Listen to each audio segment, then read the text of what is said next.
What's up? Welcome to the unofficial Tedeschi Trucks podcast. I am Adam Troy. I'm going to boot these guys out, but I'll bring them back in a minute. I'm off my game here with the band off a couple of weeks. I forgot how this works. But that is Garrett and David Flamm. I'll do my intro and then I'll bring them back. And you know what? Maybe I'll just leave them here, and then we'll get the conversation going in a second. But this is episode number 178.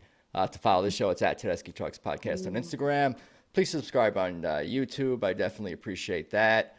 I'll be putting out an audio version of this episode as well, so definitely subscribe on Spotify, Apple Podcasts, Odyssey, iHeartRadio, whatever your preferred platform is for that.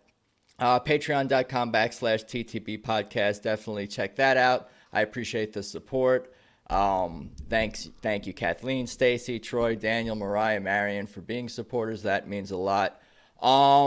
Let's talk TTB in New Orleans. Let's talk TTB in Chattanooga. Garrett and David were at the Chattanooga show. I wasn't able to find anyone to come on to talk about New Orleans. I tried to do it on Sunday, and I didn't want to harass every single person in the Facebook group every day this week trying to get them on, but it's all good. We'll take a glance at the set list and before we get into Chattanooga. But welcome back, Garrett, David. How are you guys doing? Doing good. Great. Glad to be here as always, Adam. Thanks for having us. Oh, for sure. You guys you're both home. Looks like we're back at home base. Yeah. And that's Atlanta for you, David. And where are you again, Garrett? I forget. I'm right near Knoxville, Tennessee. Tennessee, that's right, Tennessee. How far is Knoxville from Chattanooga? From where I live to the venue was an hour and a half. Okay. And for you, David?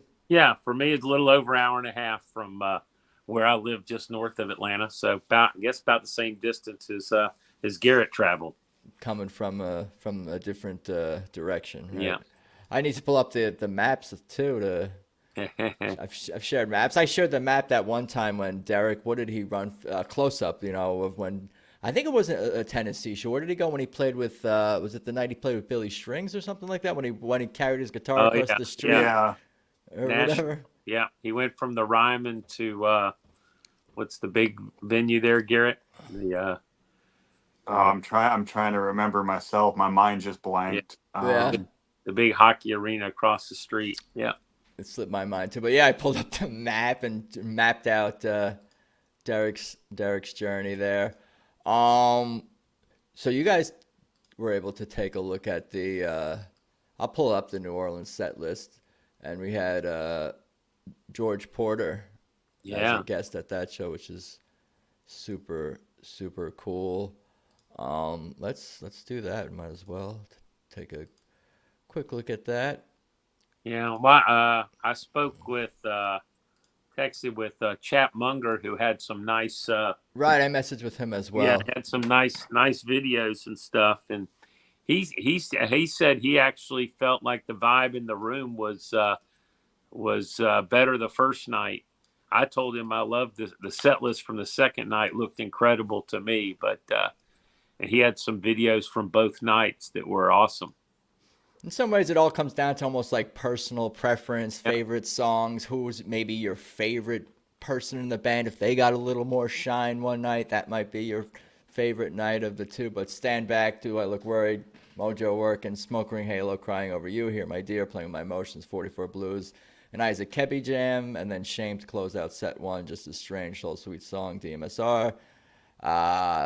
Presence of the Lord, Anyhow, It's So Heavy, Gilded Splinters, Gravity, Idle Wind to close out set two, Wah Wah, and Made Up Mind for the encore. This is probably accurate. Usually I think whoever puts up the set list. I know Zach does it, and I know Jeff Fink was telling me he corrected something recently. So usually these are are pretty good. Yeah, this is stellar. I love seeing 44 Blues and Presence of the Lord. They've only played a handful of times over the years. The Shame was interesting. If you caught the video, they just kind of ended it hard. There was none of the Susan vocal at the end or anything. It just had a kind of went with the hard ending there. Yeah, cool. I wonder if that was planned out or that was they're looking at the clock kind of thing and making an audible. Like there's so many. That's what's cool about this band. They can, you know, alter some of their songs and extend them or shorten them without losing the essence of them. You know, you don't feel cheated per se, but it's special, I guess. And they have been playing the Full Shame quite a bit this year on this tour as well. And it's a great room. The Sanger, I've been to the Sanger a couple of times. It's a great room. I've actually never seen TTB in there, but I've seen Warren Haynes in there a couple of times. And it's a great room. They usually have a great crowd in there too. You know, New Orleans, obviously big music town. So. Right, and I was going through some of speaking of Warren, he put out an album. Derek, I think, played on at least was it 2 or 3 of the tracks, maybe more than that, but at least I think 2 or 3 on there, and those were pretty stellar. I was pretty moved checking that. I'm gonna keep going, listening back, you know, more to that album. But that was a cool thing. I don't know if you guys caught any of Warren's new release. Have not yet, but yeah, I have seen that Derek's on some of them. Not sure how many tracks. You probably know better than I. Obviously, also the Sanger, I think, is kind of where Derek and Susan met, right? The first time when she was opening for the Allman Brothers. I think that was their initial meeting was in that building. It almost feels like they should commemorate that at the theater if that's the case. Like you would, I mean, if it was like Sonny and Cher, or here's where Greg and Cher, it's all Cher. No, but it's just famous. Other famous music couples that met, you'd probably, I don't know, that's interesting to me. Yeah. That kind of lore. She might have said something about it there. I don't know. She might have brought it up. Right. Very cool. Yeah, see, I don't need it. We don't need anyone who was, I don't need someone who was at the show to recap it. You guys know all the songs. You talk to people who were there. I talked to some of the same colleagues and fans and stuff. They have crying over you was on the set there. Yeah. That's hasn't been played too much lately. That's a pretty good treat, I would say. Yeah, a little bit more this year lately, but not it's not an every night one, that's for sure. It's not the highest quality picture, but that's basically what it looks like. Well, you guys weren't there, so how the hell do you know? I've been there, yep. Yeah, I'd been there, but not to the show. Yeah. That's cool. That's what the ceiling looks like, that blue color. Yeah. I like that. That's it gives it more of an open feel, is what I kind of like that Caesar's, like a sky ceiling, like a Caesar's Palace, but a little bit darker, that real blue sky. It looks like a magical place. Yeah, it's definitely a nice building and a great place to see a show. You know, just right outside the French Quarter, there on I guess on Canal, and yeah, I saw Warren do like a 4-hour show in that room, so it was pretty special. I've had a really special night in there one night, so had fond memories of that building. Opened February 4th, 1927. Some of these places, like, really, you know, a lot of history, but behind them, most of them might be closed down or reopened, you know, later on. Have been renovated, obviously, over the years, and probably gone through different ownerships. But looks like a castle. These posters are interesting. I don't know if you guys can speak to any of the significance of anything in them. Not really. Yeah, I thought they were... That's a pelican. That's New Orleans, and then you got the fleur de lis in there. That's obviously New Orleans. Some of the styles, probably some of that French Quarter influence. The first time I look closely at all these posters is usually on the podcast, and then I observe all things. But some of them do really pop. And the other thing is, a lot of the time I'm seeing them on my phone for the first time. So now I'm seeing the poster actually on, like, I have a 27, 32-inch monitor, 2 monitors here, so I can actually see you know, some of the detail in the artwork here. Yeah, I'm on a little phone, so I'm not seeing all the detail. Yeah. Well, that might be we wanted to look at let's look at the night 2 set list, unless you guys wanted to have any comments about this set list. I haven't seen any fan audio recordings yet. Maybe there's well, we saw some chaps Yeah, videos, but like just I didn't see a ton of stuff on YouTube from the shows, although I didn't check today. so But yeah. this is Saturday night or No, Friday? this is night. If you guys had any other thoughts on this, looks like, I mean, that's a lot of music. Yeah. That's a lot of music. That's a powerful show. Can't complain about this. They haven't really added anything new to the set list. I don't know if we're even gonna get anything. Maybe one or two more surprises or something by by the end of before the end of the year. But we can go on tonight too. Don't Let Me Slide. I Want More. Isn't the Pity. Done Somebody Wrong. Fall In. Pardon Me. Until You Remember. Come and Go Blues. Yes We Will. To close out set one. Keep On Growing, 1999. Let Me Get By. It Ain't No Use. That was with George Porter Jr. Just Won't Burn. Midnight in Harlem. Get What You Deserve. Bound for Glory. And Let's Go Get Stoned. That set list right there. I mean, that's pretty damn near perfect for me. I really dig that list. When I saw that pop up, I was like, damn. I felt like I would have liked to have been in the room. I know all you. I know all of your favorite songs at this point. Yeah. Bound for Glory, Keep On Growing. Yeah. Yes, We Will. You were talking about that on the intro. Yeah, Until You Remember is probably my favorite, ballad. I love that. I mean, Susan just kills that. I mean, yeah, there's a lot of my faves on that set list right there. That's yeah. When I saw that on paper, I was like, damn. That had my name written all over that one. I love that set. Yeah, it's interesting that you get like It Ain't No Use, and then after that you're getting like four really. I mean, obviously it's a Susan Tedeschi song, but really old school.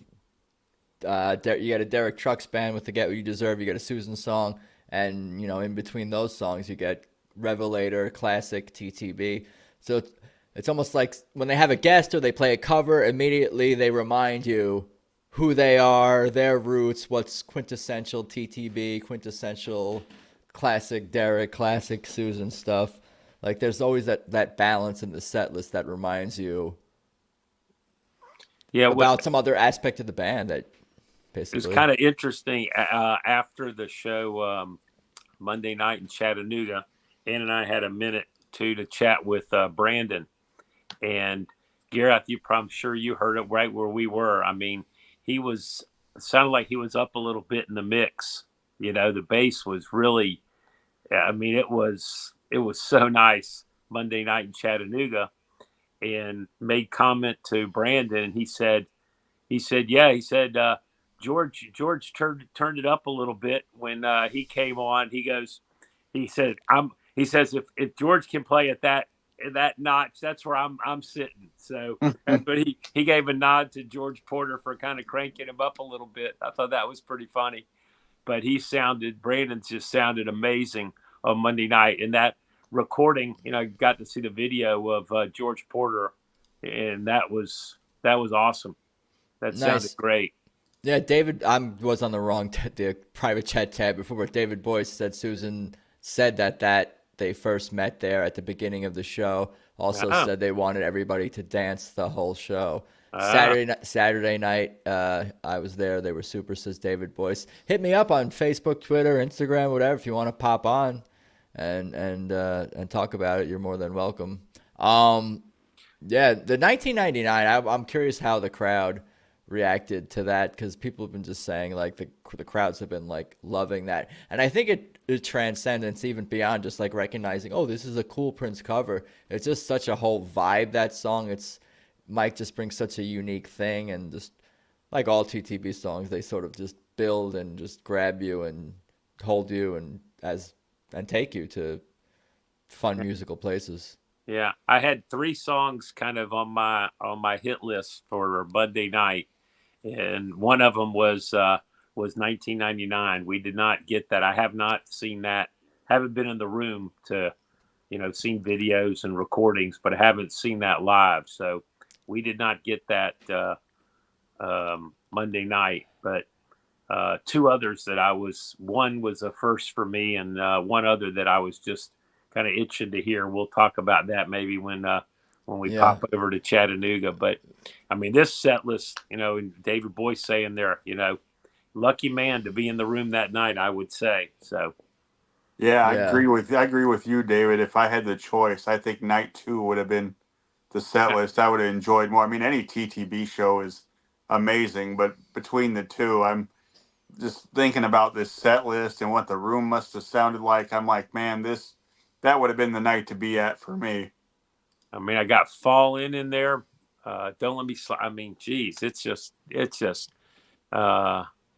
Get what you. I mean, my goodness.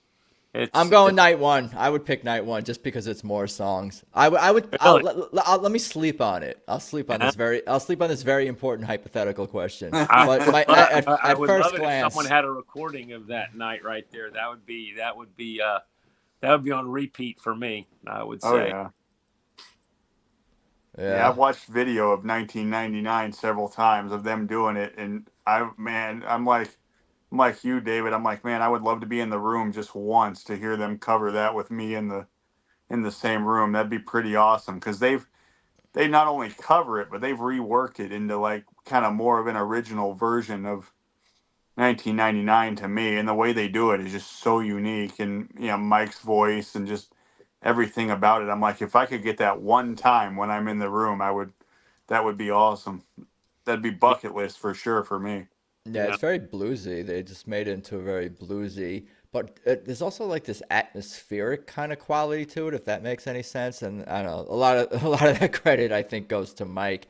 I wonder like who ultimately came up with. I mean, obviously Mike and probably Mike and Derek primarily coming up with the idea and the arrangements and all that. Like he always brings a unique element to the band Well, with I everything. got two more shots at it, Garrett. 2 shows in Atlanta, so hopefully one of those 2 nights, maybe I'll get it. Yeah, I'll be watching on Nugs both nights. Yeah, So yeah, I yes, hope and they pull that out. That'd be cool. yeah, The riff kind of reminds me. I'm looking at it because think I'm looking at that blue this rant that I don't know if you remember this the Blue and Lonesome, this Rolling Stones album. They did a whole album of blues covers that came out. Was it 2016? And the riff from like 1999 and the style reminded me of one of the songs on there. Was it Blue and Lonesome, the little Walter song maybe that I'm thinking of that has kind of the 1999. I have to go back to that and check that out. I'm gonna go back to listen to that album later, but we can move on to Chattanooga. This is awesome. I like the poster here. that was a pretty wild poster. I don't know. Is that supposed to be the Tennessee River or something, Garrett? I don't know. What is that? Well, I know the river does run right by downtown Chattanooga, Yeah. where they have that River Bend festival every year in the summer. That's right there on the river. So I'm guessing maybe that's supposed to symbolize because the river is so close. I've been trying to figure out what all of it means, and I haven't had a ton of time to really think about it. But yeah, the river jumped out at me, so I'm thinking that's just in reference to Chattanooga and having the river right there by downtown. Yeah, it's a What pretty is cool poster. I kind of like it. what is these things, these hanging things here? Is that a Oh, it's talking about like the red things. Little shoes, little Oh, earrings, guitar huh. picks, oh chips. I'm Maybe not sure. bait. Oh, bait. Yeah, maybe. Yeah. Could be Yeah. like worms. Oh, Like yeah. It they're is like like a they're gonna. fishing, yeah, Yeah. like a fishing pole. yeah, huh? Huh. Oh, the guitar's kind of like a fishing rod, maybe, huh? Yeah, that's what I was just thinking. Yeah, little I clothes. hadn't noticed that. Huh. Yeah, interesting. Let me just gonna give the artist credit and let me look up that real quick. Well, Show Dear Art was the name of the. is that right? It was nice to get them back, kind of in the southeast. We've shared them with the rest of the country this year. They've been all over. You say that like that's where they belong. Well, I guess I mean that's Yeah, I mean that's their home. That's a lot of right, their homes is that region. Jacksonville, and so they've been all over, and so they hadn't really been in the southeast, too much. The since early in the year. So it was nice. They were in Nashville, outdoor show in Nashville a couple of months ago, but they are doing, they got 4 shows in North Carolina and then 2 in Atlanta to wrap it up. So it's nice to have them back in the Southeast, but glad they were everywhere else. So people were seeing them all across the country. So good for everybody else, but it was nice to have them back in the South. And when they play in Chattanooga, they really kind of switch between 2 venues. There's a small theater, the Tivoli Theater, but this other venue a little bit holds a few more people. But I've seen them in there. I don't know why they rotate or something between the 2 venues, but I think actually the Tivoli might be under renovation or something right now. But the Soldiers and Sailors it's a nice building as well, and they've played in there a few times, and friendly staff there. I enjoy going to see a show there. Did it feel like it was not a hometown show, but like a lot of the regulars, a lot of the hardcore fans there? Maybe not a Beacon vibe, obviously, but was it more of that type of vibe, or was it a lot of newbies who didn't even know what they were getting into that were just there because it was the thing to do? Well, I mean, there was. I saw a number of people that were there from Atlanta. A number of people, drove up from Atlanta. Some other folks that we knew were there. Garrett was just to my right, Ann and I, and then Keith and Kathy from Atlanta were just to her left. So there was 5 of us in a row that kind of all knew each other and had, seen a bunch of shows. So it was kind of, it just felt comfortable, and certainly other people in the room that we had seen before and everything. So I don't know. They played there a bunch. Chattanooga's usually on their hit list. At least I don't know, every 18 months or so. I think they're in Chattanooga. And we always drive up from Atlanta. Like I said, it's a pretty easy drive, and always a good show there. Always put on a good show there. Did it feel like there were newbies in the room, or people that were like floored by TTB? I don't know. I couldn't really tell. It's hard to see. I mean, one of our friends from Long Island even flew in from the show. So she came down for the show and enjoyed some Southern hospitality. And a friend that we know from up in Blue Ridge, Georgia, a couple hours north, she actually sings in a band and does cover Angel and a couple of others. And unfortunately, she didn't get either one of the ones that they covered, but it was her and her husband's first time seeing them live. So, and they were certainly blown away. She kept saying at the end, she said, "I just want a set list. I want a set list." And sure enough, she got one. So she was pretty fired up about. Is this the venue? Do I have the correct photo? I think so. That looks like it. Yep, that looks like it to me. Other thing that's amazing, and we got luck. We were happened to be on the front row. The seats in the front are like double wide. I mean, it's just a lot of room. These purple ones or whatever. They were. It doesn't look the same. No, they're Ours kind of were red. Yeah, red. So maybe it's an old picture. Yeah, old picture. But or maybe it's not all the way in the sometimes front. I know in the very front there they'll put like folding chairs. There, I've seen that where ours were, and I'm like, man, I was so happy to have those big red, comfortable ones. I can't stand folding chairs at a concert. Not that I sit that much, but when I want to sit, those folding chairs are not the best ones. But man, those red ones were comfortable. Yeah, I don't think, Garrett, I don't think you got it on video. I missed it, but early on in the show, Adam, I guess, in talking to some people at the intermission, I guess to our left, Garrett, somewhere over there was a little bit of, not much commotion, but a little commotion. And Susan made the comment maybe 2 or 3 songs in. She said, "Hey, if you feel the urge to dance, get up and do your thing." And she said, "Please do not yell at the dancers. If you don't want to stand and dance and everything," she goes, "you can sit and still hear the music." Yeah, wow. I thought that was perfect. Yeah. Wow. So Can we clip that? so most of the people in the first, I mean, where we were all up. I mean, the first few rows. I don't know if they're, what was, you know, few times I'm fortunate to be in the front row. It's kind of like we're the only row, right, Garrett? We're like, there's nothing Yep. going on behind us, right? It's us and the band when you're in the front Yep. row like that. So she Exactly. made that comment, and it just was, it just kind of sets the tone. So there shouldn't be any discontent, from anybody. She just said, hey, if you want to sit, you can still hear the music. Yep. Sometimes it's nice just to not. I mean, Yeah. like we've talked about, it's a different perspective to just listen to the music and not necessarily even look at the stage, to look around at other people's reactions. That's fun too, to see that. Everyone always glances around to see other people and how they're reacting to the band, and just take in the whole venue and the whole vibe. You don't have to be staring at Derek's hands for 2 hours straight, Yeah. Right. or whatever But you're I into. couldn't believe she said that. I thought it was awesome. It was, and first thing I said is, "Damn, I didn't get that recorded." Yeah, I think Yeah. we both looked at each other and said the same thing. We should have recorded that, Yeah. but it was so unexpected. I don't think anybody really What expected her song? to. What song was it? I'll pull up Yeah. the. It was. I think it was a couple songs in, Yeah, wasn't it, maybe David? after the second song, or Maybe after that, don't let me slide. Maybe she said it. yeah, maybe somewhere around the second, third song, somewhere in there. I think That she. then she also said during that, she said the dancing motivates us up here on the stage. So Yeah.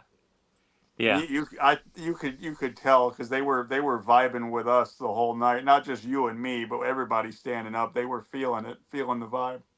Nice. I've got a feeling. Don't let me slide. I am the moon. Feel so bad. Circles around the sun. Let me get by. Take me as I am. Stand back. Yes, we will. Stay troopers. Is this all one set? One No, big. no. It was Yes, broken up. yes, we will. Ended the first set. End of the first set, and then State Trooper into the second set. Don't do I look worried? Tangled up in blue. Little by little. Part of me. DMSR. Made up mind. I pity the fool. I want more. Soul sacrifice to close it out. And Space Captain for the encore. That's what per setlist.fm. Yeah, I actually updated some of that to get it right, but Yeah, you it, did. yeah, it was. But the first set was just like it was on paper, but the second set was, um, shall I say, not even close. I, uh, in the first time I've ever seen it. Now, some people had told me they've seen it when, like, in a 2-night run or a multiple run, they'll mark something out and then play it the next night. But I'd never seen Midnight in Harlem scratched from a set list before on like a one-night show, and Midnight was on the set list and was not played. Yeah, I don't recall ever seeing that. Isn't that? I mean, I was like, when I saw the set list after the show, I was like, "Are you kidding me?" We hopped over Midnight, and then also I think "Hear My Dear" was on the set list, and "Made Up Mind" was listed as the encore. They moved that up, and "Space Captain" was not on there at all. I think those were the few changes. Garrett, anything else? Yeah, he mentioned that. Garrett messaged me Those something were about yeah, those were changes. the two changes on the Yeah, set list. I almost wonder if Space Captain was a last minute call because of election day being the next day. Maybe that was a timely yeah, addition there, that maybe she wanted to ad lib some stuff in there and try to spread a positive message. I noticed she did in a couple of the songs. Susan tried to spread positivity and tell yeah, everybody not to worry, and which yeah. she's A great at that. unifying, I've heard yeah, her. a unifying Yes, she was message. definitely unified. Even during "I Pity the Fool," I think "I've Got a Feeling." Yeah, I think there was some. Uh, yes, she was. I think speaking to some of that, and she just said, "Hey, as long as we're in this together, however it turns out, we just got to pull together." Yep. What did you say the encore was? If it wasn't Space Captain, it was something else? Going to be It made was up. it Oh, was Space it Captain. It was. Yeah, it was Oh, was. written as made up mind. I got Yeah, you. "Made Up I got Mind" you. was on the sheet, but they put "Made Up Mind" earlier, in the set. Um, so, but for me, my first in the room was, and I really wanted, was "Tangled Up in Blue," and I, it was incredible. Obviously, if you've heard it, each one takes a verse. Gabe does first verse, Mike second, and then Susan the last. And Derek's guitar work on that, I mean, it's pretty much a perfect song in my book. I mean, the way they do it, it was just amazing. That was one I was really hoping to get. I have a theory on that. They've only played it what, like 4 or 5 times, 6 times. I don't know. Yeah, Not all that many handful. times. Yeah, And it's, there's a lot.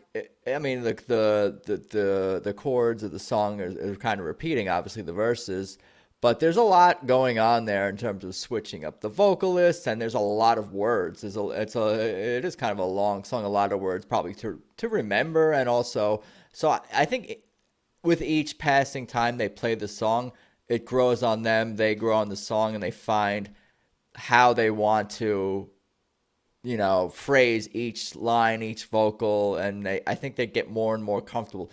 TTB, any of their vocalists being uncomfortable or new to a song is going to sound amazing. It sounded amazing the first time they did it, but I think with each passing version that I've even heard, you could hear them, I think, getting a little bit more comfortable with the lyrics, with the sharing the vocals and their own parts. yeah, it was. I mean, it was incredible. That was incredible. Also, I think opening the second set with State Trooper. So they came out and then I think Garrett. I don't know if I'm not sure exactly who was standing next to you to your right, but they played it, and I think Susan said something like "For you Springsteen fans" or something, and somebody over to your side, Garrett said that was better than Springsteen, and Susan, I heard that. Yeah, and Susan goes, "I don't know about that." Well, what he said was, I know about that. Yeah, she said, "I don't know about that." I know. Well, about that. what he said was, I could hear the guy. I guess he was with other people he knew, and he said, "Man, they do that better than Springsteen." And I think like his buddy said, "Really?" And he goes, "Yeah, Springsteen is terrible now in my mind." And then Susan kind of, I guess, heard that and looked at him and smiled. And then he said, "Oh, they do that better than Bruce." And then that's when she kind of laughed and said, "I don't know about all that." And then he hollered back something like, it's true," or something like that. She's great. But it was funny that she was just talking to the comment. It was great. She's great. She could probably do stand up if she like worked on it and stuck with it and did it. Because she's super duper comfortable and funny and has like her own like stage persona to some, not a persona, but like she has a fun energy and a vibe to her. Her sort of default is to be lighthearted, and even silly. A little bit of a stoner silly vibe, and we all love that, of course, and nothing phases her about the audience, them yelling. She's quick on her feet. I think that's really what I was getting at, the fact that she can do crowd work. Yeah, it was fun. Yeah, that was funny. She just kind of responded to that, and she knows when to end it and how to end it and when to cut it off and move on too. Yeah, smoothly. Yeah, and I was, the other thing I was hoping for was when did I Want More? I mean, the last handful of times I've seen them, we've gotten Beck's Bolero, and I was really hoping to get a Soul Sacrifice. And boy, there you go. I tell you that was hot. That was smoking between Derek and the two drummers. It was, oh my God, I was feeling that for sure. Yeah, they were vibing, the three of them. You could tell they were locked in. I mean, the whole band was, but there was something between Derek and Falcon and Isaac that they were all locked into each other. And man, I thought the Soul Sacrifice at Bourbon and Beyond was good, but man, the one they did Monday night topped it. I was like, man, I didn't think they could take that to that level. And it's only the second time I've gotten Soul Sacrifice, but I thought about that on the drive home that night. I'm like, man, that Soul Sacrifice was so good. And nobody was can like do that. Angry, man. He was getting it and putting every bit he had left into that, and that was incredible. Like David said, I think I turned over to Garrett. I said, I think he's going to bust the string. I mean, he was getting it. It was just full on. He was. Yeah.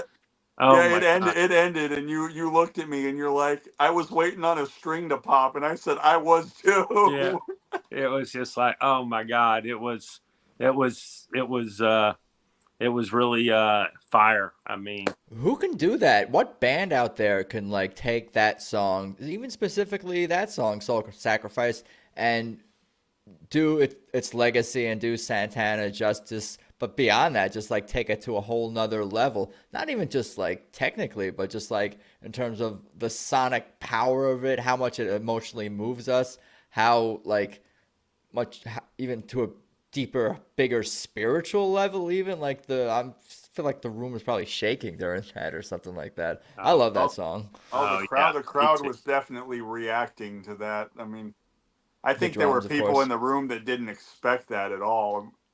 Because I noticed when they first got into Soul Sacrifice, there were people behind us reacting. I could hear it. Yeah, yeah, that was good. They had also very nice. The space captain Justin got a nice trumpet solo. So Justin was there. I don't think he was there the nights in New Orleans. I guess he's committed to another group, but when he's off, he plays with them, and he had a nice solo. And then of course Derek and Elizabeth went back and forth towards the end of Space Captain, which she is just. Yeah, Elizabeth's such a treat. I always feel like she has the most fun on stage of anybody.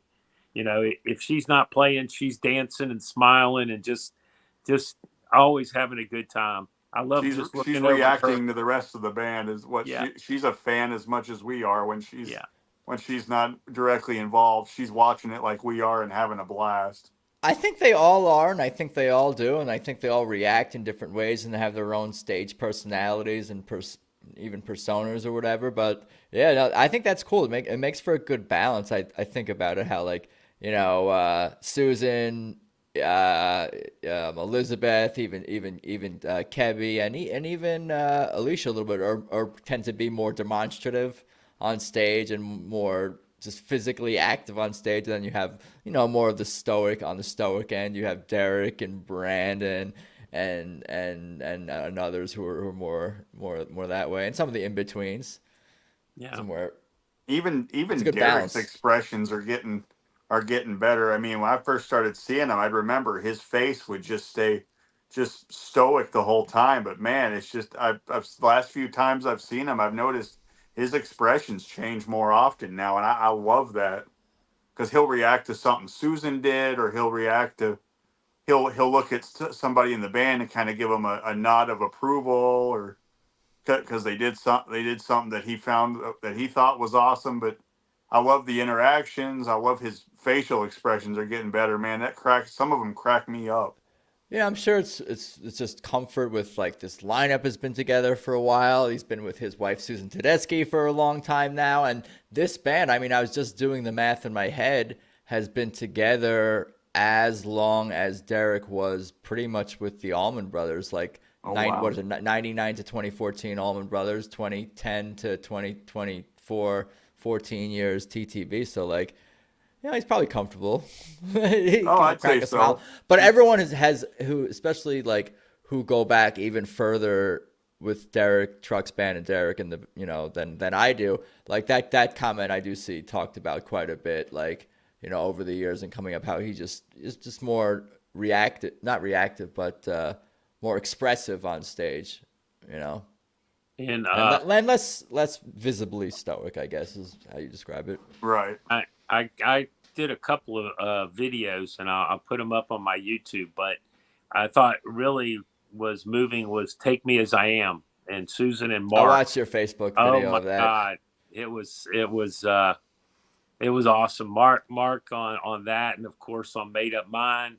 I think he was featured a bit more than Alicia was Monday night. Really enjoyed, Mark doing his thing. It was nice to see.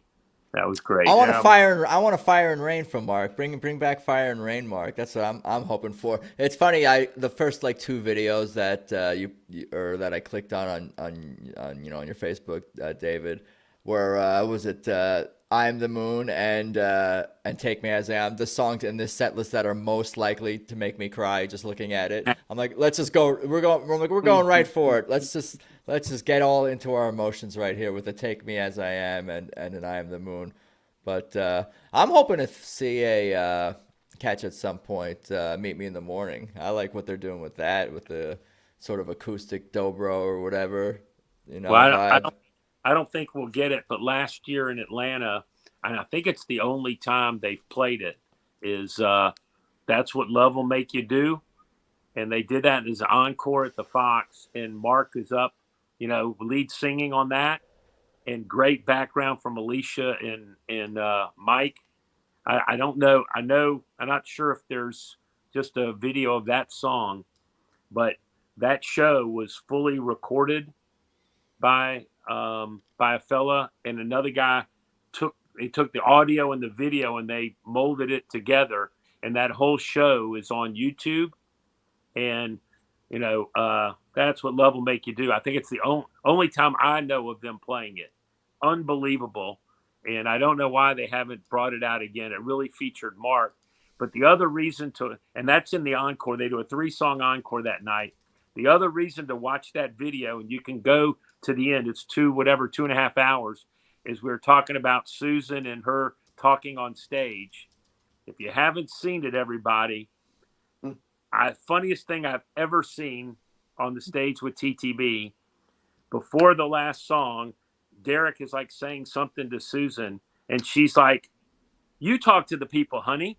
You talk to them." And she's like baiting Derek to come over to the mic, and she is just cracking herself up. It's the funniest thing ever. And she's like, "Well, he's too shy when it comes to the microphone." And she's kind of going on and on. It was the funniest thing I've ever seen. So if you really want a good laugh at between Susan and Derek, you got to go to the end of that. It's, I think, somewhere in the encore, if you catch the last 3 songs. This is the show, but this is not the Chattanooga show you're talking about. No, this was Atlanta at the Fox last year. Whenever the Saturday night, June, 24, something like that. I don't know when it was exactly, but it's a 3-song encore before the last. That's What Love Will Make You Do was the second song. I think they did I Can't Make You Love Me, and then That's What Love Will Make You Do, and then before they did Stand Back is when she makes the comment about Derek and talking to the fans and everything. It was hilarious. I wonder what possibly Derek would want to communicate to the fans through Susan. What could that possibly be? Saying something about what song they were going to do. I don't know what he was saying, but she just said, "You talk to the people," and it was hilarious. It was so freaking funny. Is that a band thing or a husband and wife thing? It's both. Sometimes they probably don't even know. Am I talking to you right now as my bandmate, or am I talking to you as husband? What is right? I'm sure that's a challenge in some ways to have those boundaries, I guess, and to have. It was funny, man. That cracks me up. I go back and I watch that show every once in a while, and it's. Sean is his name that recorded. I think he recorded each song, and then I don't know how they hooked it all up, but it's really a great recording. I know those. What is it? Those Less Than Face productions. That's like those. I think they're based in Boston. But this was like similar? 2 or 3 individuals that put it together. So Sean, it's on Sean. Oh gosh, I can't. His last name starts with an S, but if you look it up, like TTB Fox. Yeah, 2023. You should June. Be able to grab it. But also Monday night was the first time I'd seen live where she was playing one of her new guitars. Right. Right. Someone had mentioned that. Signed. Yeah, the one that's not signed. Her model, her signature she had both. series. She played both. She kind of, and then she also played the Les Paul. So she used three different guitars Monday night. I had not seen her play one of the new, her signature version. I think what did she say in an interview, or Bobby T said, or fans were talking about, that it is pretty damn close to the feel of her guitar. I think she even, she sent them back to do, I think, multiple, to do work on it, and said, no, it's not close enough or whatever. I forget who I had that conversation with, but there was some give and take, really? Yeah. with the creation of that model until they got it to to its exact specificity. And I remember what I said in the conversation. I thought of John Madden, the video game, and how originally when they made it, it was 7-on-7. And he's like, no, that's terrible. Send it back. It's got to be 11-on-11. It's got to be real football. Otherwise, we're not releasing it. So they take pride in everything they do. Like, they don't put out any low quality anything. Even like these poker chips are like well made. They're you can feel them in your hand. They're not like crap. They gave out yellow ones at Chattanooga. It was a yellow chip. I think they've given those out at some other shows or something.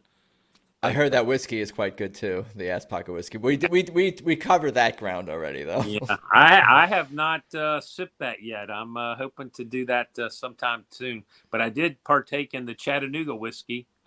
They actually have a little distillery there in Chattanooga, and so when I got a bourbon, I got one of their something local from Chattanooga, which was nice. Sure, not as good as the ass pocket whiskey, but. Hopefully I'll be having some of that soon, but I have not tasted it. Garrett, have you? I have. I got to taste it at Bourbon and Beyond. I got to do a tasting with Derek. We talked about it, but he's sat down with a couple other people and got an interview. And then I got in line early enough. I was one of the ones that got to take a little taste, and it's good. I'm not a big whiskey guy, but I was like, hey, Derek put his name on it. It must be good. So I'm at least going to try it. And then if I didn't like it, I could at least say I tried it. And to me, it was like, I was like, hey, I was very impressed. I was like, man, I got to figure out how to get some. And of course, that first batch went so quick. I'm like, dang, if I could have just gotten one, I would have been happy. Yeah. Have to wait for batch 2, but yeah. Yeah, apparently that's on its way from what I've seen on their socials. Yeah. Yeah, it's not just that they don't put out any low quality products. They put their literal heart and soul into the product, and it's always something they're for the most part, I think, passionate about, be it a cause or a product or whatever it is. Like, I trust Derek's taste and instinct when it comes to whiskey. Like, I'm somewhere in between Garrett's level of knowledge and connoisseurship and Derek's, so I appreciate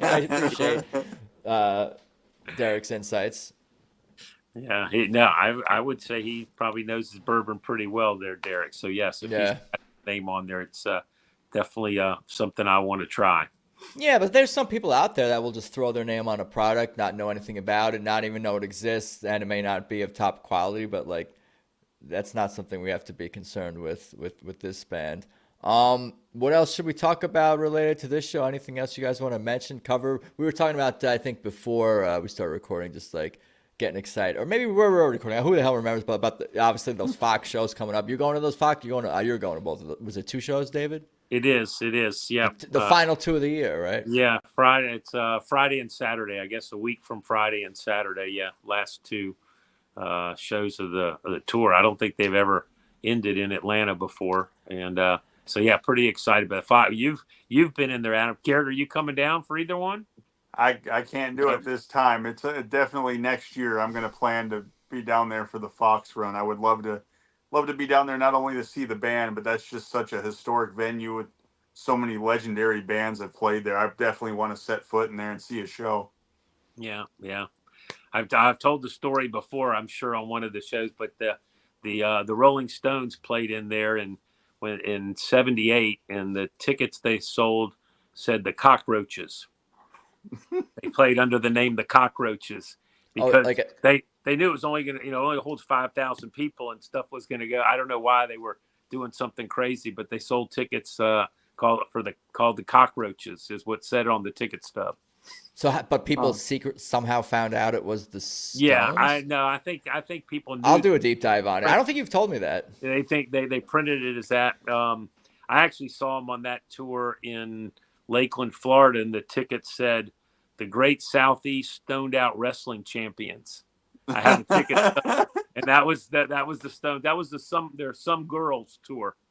I like that era of Rolling Stones music, and I like that album. And that album became a classic. When it first came out, it was it was an acquired taste. But boy, once you got to taste, I mean, every song on that just killer, and they they played almost the whole album, that tour. So Yeah. that was I need a time machine. Yeah, that was exactly. like I said, hey, I'm old, but I got to see a lot of the good bands in the '70s, and I still bow down to my sister, who's 10 years older than me, and she saw the Beatles, Hendrix, Joplin. So My parents I'm a little those bit acts. behind her. I'm just 65. She's 75, and she was a hippie. She actually saw the Allman Brothers at the Atlanta Pop Festival in 1970 with obviously with Dwayne, and so I'm always jealous of my sister, and she saw Jefferson Airplane and stuff like that. So I'm kind of always jealous. I used to, when I was little, I used to rummage through her album collection, checking out all the cool stuff that she was listening to, trying to develop my music taste, and I hadn't indulged in some of the things that she had indulged in the '60s yet. I wasn't quite old enough. I wasn't "Are You Experienced" yet, but I did listen to the album.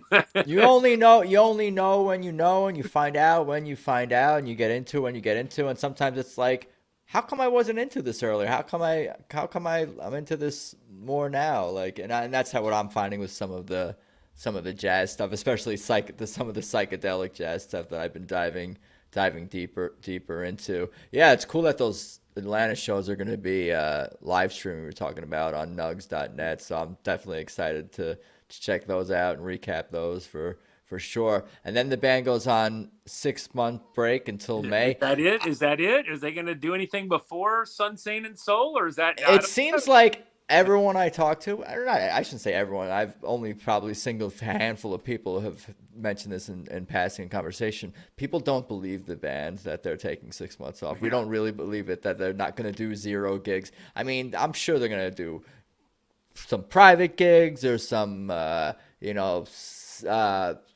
you call it, fireside scaled back. They're not going to be doing zero public performances for 6 months.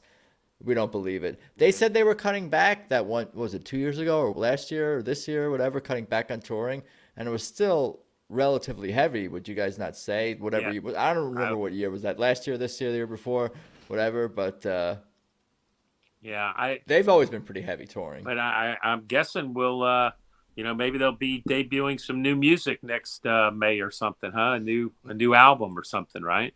Well, that seems to be a certainty based on some of the interviews that's coming out, that we're getting new music next year, and I'm sure we'll get some of it live. Now they're just kind of now to finish out the year. Like I was saying, I don't think we're gonna get too many new debut songs. Maybe some, when George Porter gets, they'll do a random old tune cover here and there. But I don't know how many new covers or debuts of songs or whatever we're gonna be getting until the end of this year. But that's all good. That's cool. Or whatever it's all fire. So they're playing Atlanta Friday and Saturday. On Sunday, I think Kevy's doing his Music in the Park thing that he does for kind of the kids and high schools, has bands, and he's got a big thing put out. I saw something on social media somewhere. It's a big thing, and I think Gabe's doing a set. I think Isaac's doing a set. I think it's at a bunch of different venues downtown. It's all day on Sunday afternoon after they play the 2 shows at the Fox. So Ann and I are going to try to see what we can attend for that. And then Brandon's doing a show at Northside Tavern. I think it's listed as like Brandon and Friends or something, the first Friday in December. I know he did a big gig up in New York. So be similar to that. I think he's got a bunch. I think that was recorded. Wasn't that Brandon gig? Did I listen to that, or am I tripping? I know there's some videos. Scott Gibson. Yeah. Videos. Maybe I'm thinking of Isaac's recent gig I was listening to in New York. That's so cool. I enjoy that. You're getting a little TTB, but definitely a different element, and also expands your musical horizons. And I'm sure that's the point of it, is for them to do something different than the TTB and the TTB sound, but you still hear them in their music. Yeah, and then hopefully Mike and Scrap-O-Matic, maybe they'll be, if there's 6 months off from TTB, maybe Mike and Falcon and Dave Yoke will be doing something Scrap-O-Matic wise. So Falcon,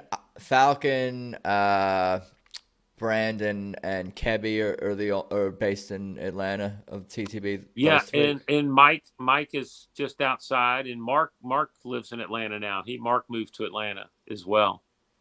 Yeah, So, that's what I'm saying. That's the region. That's their home. You know, those four, and then Susan and Derek. It's half the band is in the southeast.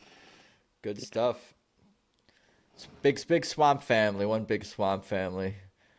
Good stuff, guys. Anything else you want to mention, cover, talk about? Maybe get you back on a recap the Fox. We can talk about that. well, one thing I will say is we still got to be praying for the people up in Asheville. You know, Right. that first storm that came through. I was talking to somebody up there just last week. They still don't have drinking water in Asheville, and TTB was supposed to play there this Saturday night. Right. Obviously, it got postponed to next year, and we did have tickets for that. It was on a Saturday, and I were going to drive up because this Saturday is Susan's birthday. Right. So it's going to be a birthday show up in Asheville, and unfortunately, you know, due to the storm up there, but there's a lot of people still hurting up there in Asheville. So, you know, we kind of forget about them with the second storm coming through Florida and everything. But, you know, you don't think of Asheville as a place that's going to be hit by a hurricane, you know, and it just flooded so bad. It's been tough up there. And, you know, I'm glad that TTB is at least rescheduling, you know, for the people up there next year. So right, and November 24th is the fundraiser. For Florida. Soulshine. Yeah. Oh, Florida. I think for Florida and North Carolina. Looking at the that looks like a hell of a lineup. So yeah, Dave Matthews and Warren and Trey, Mavis Staples, Robert Randolph, Susan Derrick, others at MSG. Is that going to be streaming or anything like that? I don't know, but all the people in New York, I know. I talked to a few people that have tickets up there in New York. That sounds like a hell of a good time. I bet Nugs will announce they're going to stream it. I bet because I mean that big of a lineup, and most of those guys are on Nugs, so I can't see how they don't go up there and set something up to where they can put it out there. Because you know there's a lot of people that can't even make the trip are going, oh, I want to see that so bad. I'd love to have a way to watch it. So I'm hoping maybe they'll announce something maybe a week before. Or... Right. Selfishly, I just want to hear the music and see the performances. Right. But more than that, what I was really just thinking about is like, you know, doing like a fundraiser, telethon, like you could have donate here on the screen, all those kinds of things. Like, I don't know. I don't want to assume they're doing that. And I'm sure there's going to be, they'll promote outlets where you can donate. You can see, I mean, it's on the website, obviously. But I don't know if anything's going to be live streaming merch, donate. Well, I'm sure people are going to be shooting video of that. With all those artists, there'll be plenty of phones out. Oh, yeah.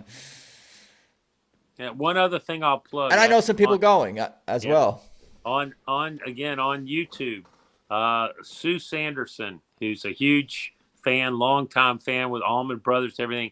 She has got a great video of from the garden party in Boston, a recording of Derek and Warren doing Dreams. And if you haven't seen that, the two solos, Warren takes the first one and Derek the second. That I highly recommend. That is 12 minutes of musical bliss. Go catch that on her video of that is and that one, I know Derek's playing well because he busts a string. Okay. and so I highly recommend you check out Sue Sanderson's video of Dreams from the Boston show, whatever that was. Is that 2020? What was that, 2020? Last year? Is it? I think, last year, really? 2023. Yeah, because they didn't play. I remember, because I associate the garden parties were the year they didn't play any Beacon shows, I think, right? Or no? Like a long time, but I highly recommend that. I've been sending that to a lot of my friends. I'm like, you gotta check this out. I mean, it's incredible. So, well, thanks for having us, Adam. Always fun to talk about our favorite band. Yeah, yeah, no, very cool, and I appreciate it. And even just to talk about the New Orleans shows, and even though none of us were there, just from following the band and following other people and talking to them, and people who were at the shows and look at the set list, I feel like I was there too. I despise the idea that I can't be at every show. It makes me. It's almost like infuriating is probably too strong of a word, but there's a lesser version of that exists within me where I want to feel like I'm a part of everything, like I didn't miss out on anything. So just like talking about it with you guys is super helpful and makes me feel, included. Well, it's always great. The next morning, you're looking for a set list. Does anybody have a video? Does anybody have a record? What can I grab from that show that I missed last night? It's always we have to offer money to anyone who could dig up a video. And audio is not strong enough. We got to see the video of Susan encouraging people to dance and giving the speech. Like, I'm sure somebody in the crowd. That's policy. That. She's talking policy. We gotta sift around to see if anybody, again, it was like in between songs, so right. We'll have to It's all investigate good. that. We'll have to investigate that. I have to get in the groups and ask if anybody happened to catch that and see if somebody's brave enough to share it. Reward if found. Yeah. Yes. There's a finder's fee for that one. Yep. Yeah, that was certainly a Whatever fun motivates show. people. I got several first time hearing songs on that one. I've Got a Feeling was one. I couldn't believe they opened with that. That was unexpected. As soon as they started, I think David and I both went, wow, they're kicking it off with this one. And from the moment they started, they didn't let up. And that's how they always are. But man, I've Got a Feeling kicking it off was incredible. Like we said, State Trooper. When they came out with fewer members of the band, I remembered from the Ryman, I'm like, are they going to do Angel from Montgomery into Sugar E right here? Is this like they did at the Ryman and then they went into State Trooper? And I'm like, oh, something different that I haven't heard them cover when I've been in the house before. So, and of course, Made Up Mind with Mark doing what I call the second half of Made Up Mind is always special. And I swear I get chills every time he does that. And and like we've said before, we were used to watching Derek, but there were times I had to look away from him and go, hey, I heard something from the horn section, or I heard Mike's over here doing something with his vocals in the back, or Brandon's hitting a unique bass line. We're our own Nugs directors. Yeah. Looking around. Yeah. Directing our own experience. Well, then I started watching Derek wherever he would nod. I'd go, okay, something's going to happen over with the singers or over at the horn players, or Gabe's going to take something now. So I knew from watching him give the head nods, I was like, okay, I know what's going to happen. But man, again, Brandon was incredible. That was the first time I was able to actually hear his bass lines, and man, he was giving it all he had. And I think I gave him a thumbs up several times during the show. I'm sure he doesn't know me from anybody else, but I just felt like I should at times. I'm like, man, he's killing it. I got to let him know that I'm appreciative. And I don't know if you noticed this, David, but Falcon broke a stick on one of the songs, and it almost flew by like it was going to hit him in the face. No, I missed that. He was so into what he was doing, he didn't even flinch. I'm like, man, if that was me and I saw that coming towards me, I would have flinched a little bit, but he was just so into the groove. It's like he didn't even notice. And then, of course, they finish the song. He looks behind him, throws the stick down, and grabs another one. But I was like, man, how do you not flinch at least a little when you see that coming at you? But he didn't. I give him credit, because I sure as heck would have. What's the lineup on State Trooper again? It's Mike, it's Susan, it's Brandon and one drummer, or is it both drummers on that? What is the lineup on State Trooper? I don't remember. I want to say Falcon was out there. I'm not sure if Isaac's on there or not. I think it might just be Falcon. Yeah, it might be. And Brandon, Mike, Brandon. Susan. Yeah. Mm-hmm. Was Alicia out there for I think I. No, I don't think so. Okay, I would say I think I did notice. catch it at the Beacon. They played a State Trooper at the Beacon when I went earlier this year. Yeah, I've caught that a couple of times. The other one I hadn't heard was the DMSR, the other Prince song. I had never heard that live.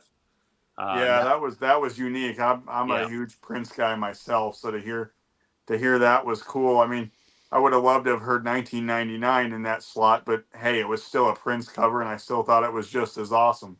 yeah, it was great. It was, And yeah, I it's think we're not gonna get often. more 1999 coming because this just seems like people are really reacting to it, both like in the crowds and just talking about it on this podcast. People love it, including myself. yeah. It's not often you see Midnight on a set list, and it was scratched. And you I, know, Ever. I think I've heard it about every TTB show I've been to. I think they've played it.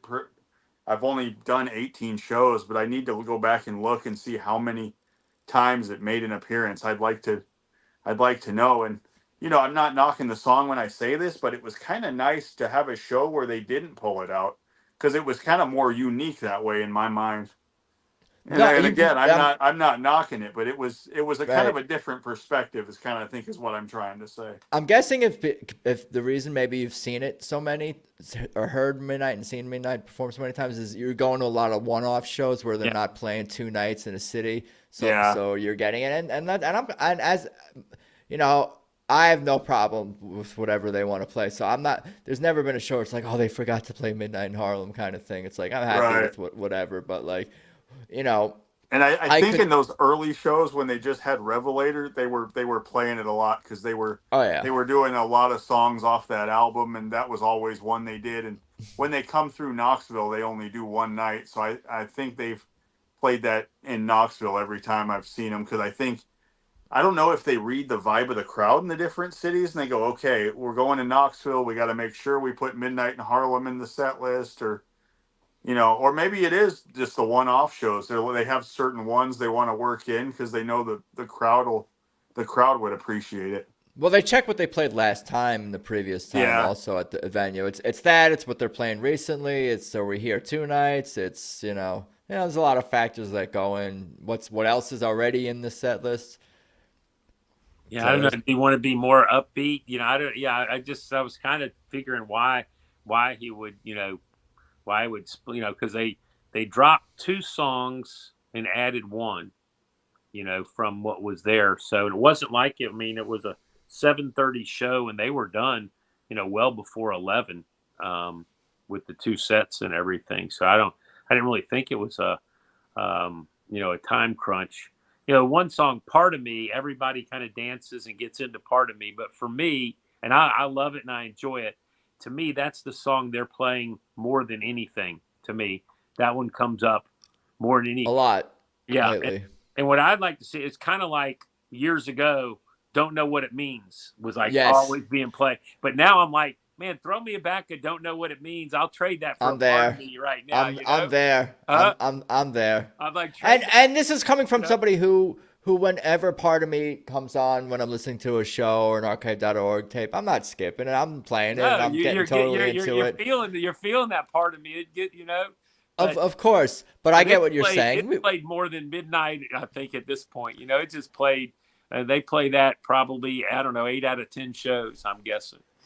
Well, that's what I always say is what we know. People we talk about what songs we're chasing, what do we want to hear, and for me, it's always just play whatever you haven't played in a while. Surprise! Yeah, I want to be surprised, So yeah, we're ready to hear. Don't know what it means again. yeah. I think we got it. Did we get it like once this year or I twice think this year? I think it might have Once or snuck. twice this year, and almost only like once or twice last year. I think I could Yeah, be missing it, but it's been kind of shelved a bit. I want to catch "Sweet and Low." I want to catch that. I haven't caught that. I know they did a little run there of what, maybe 3, 4, 5 times they played it. I haven't caught that. Um, I like that one. yeah, that would be, But again, And it, they can play anything. Um, what one of my favorite old ones is "All That I Need." That I would love to. yeah. yep. That one. That always makes me feel good. We So all want a lot of people talking about wanting more sign yeah, stuff yeah, back in the set list too. I'm gonna be there. I We mean, got just that once or twice this yeah. I year. mean, it's they got so much, But again, they can whatever they do, it always feels good. I enjoy it. And you know, hey, I got 2 shows in Atlanta. I'm stoked. I got, you know what, 40 more songs coming before they take a hiatus. So I'll soak that up, and that'll have to fill my cup up for, I guess, 4 to 6 months, huh? Those are going to be special. Those are going to be really special. Those are going to be really special shows. Like, it's kind of hitting me now, those Atlanta shows being the end of the year, being hometown for a big chunk of the band, being in the Allman Brothers roots. It's going to be a party vibe, and they have, as of now, a long extended time off, and it's kind of Thanksgiving, holiday season approaching. So I think you're in for a really great weekend of music that I'm definitely jealous of. But hey, you got the streams, you got the recaps and all that, and I've been to the Fox, so I even have a deeper connection myself when watching those shows. It's going to be that much more special for me. Yeah, I'm feel grateful that Ann and I are going to get to see them. So we're definitely stoked for that. I'm glad that they have kind of moved into the Fox as being one of their spots that they hit pretty much every year, which has been nice. I learned why they're all called the Fox, why there's so many theaters called the Fox. It was the most obvious reason. That's because, like, the Fox broadcasting main movie making studio, Mr. Fox, 10 generations ago, owned a bunch of theaters. So there are a bunch of Fox theaters. I was like, why are they all called the Fox Theater? Is that like a... Yeah, it's kind of crazy to think that it was a 5,000 seat, cinema. There was a movie theater holding 5,000 people. Right, that's why it was a Fox thing. To probably play movies. Right, exactly. To see a movie, 5,000 people in there to see a movie.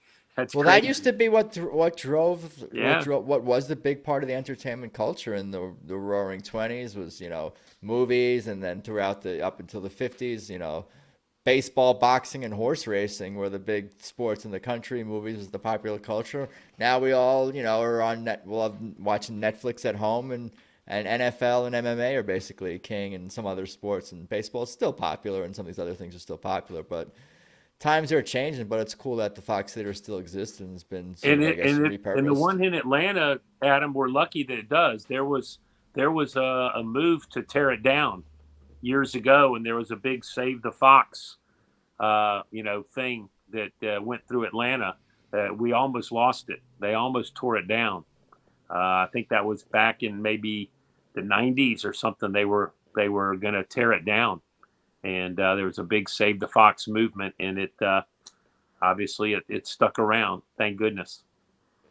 That's cool. I'm interested in that. I might look into read about the history of the Saving the Fox Theater movement and see if I can dig up any videos or check that out. We can talk about that in a couple of weeks after the fight. You'll have all the intel for us. Right, sounds good. I'll do a historical deep dive. Thank you, guys. I appreciate it. Yeah. I'll let you get on with the rest of your evenings on the East Coast there. Garrett, again, it was great to hang with you Monday night, buddy. Really enjoyed it. Yeah, David, that was a lot of fun. Hope we get to do it again sometime. Absolutely. Look forward to it. Adam, Keep up the good work. Oh, thank you. I appreciate it. Yep. Talk more soon, guys. Thanks for having me. Thanks for all you do, Adam. Oh, thank you. Later, guys. Peace. So there you go, episode 178, talking with Garrett and David Flamm, recapping New Orleans and Chattanooga. Hope everyone's doing okay out there. Please follow at Tedeschi Trucks Podcast on Instagram. Subscribe on YouTube, all the listening platforms as well. Patreon.com/TTB Podcast to support. TedeschiTrucksPodcast.com will send you to a link tree for everything related to the show. AdamChoit.com for everything else that I'm working on and up to. TedeschiTrucksBand.com is their official website, of course. Definitely buy tickets to whatever shows are left this year. They're not that many. Support the band. Check out merch. Maybe we're going to get some sales coming up for merch. End of the year discount, end of the year sales, holiday stuff. So I'm going to be on the lookout for my emails for clearance stuff. Yeah, I'm always looking for a bargain on TTB gear. I could use another hoodie. A hat? I need some t-shirts. I need to restock on some I think apparel. But my wardrobe aside, thank you everyone. I appreciate it. Thank you to the band, fans, podcast guests, supporters, Patreon supporters, TTB crew. I think that's everyone that I want to thank. But I think that's about all I got for today. I appreciate the listeners, the watchers. I'll get the audio version of this episode out probably later tonight or tomorrow. So look out for that. I know some people like to listen as well, but I think that's pretty much it. Let's talk more soon, guys. Later.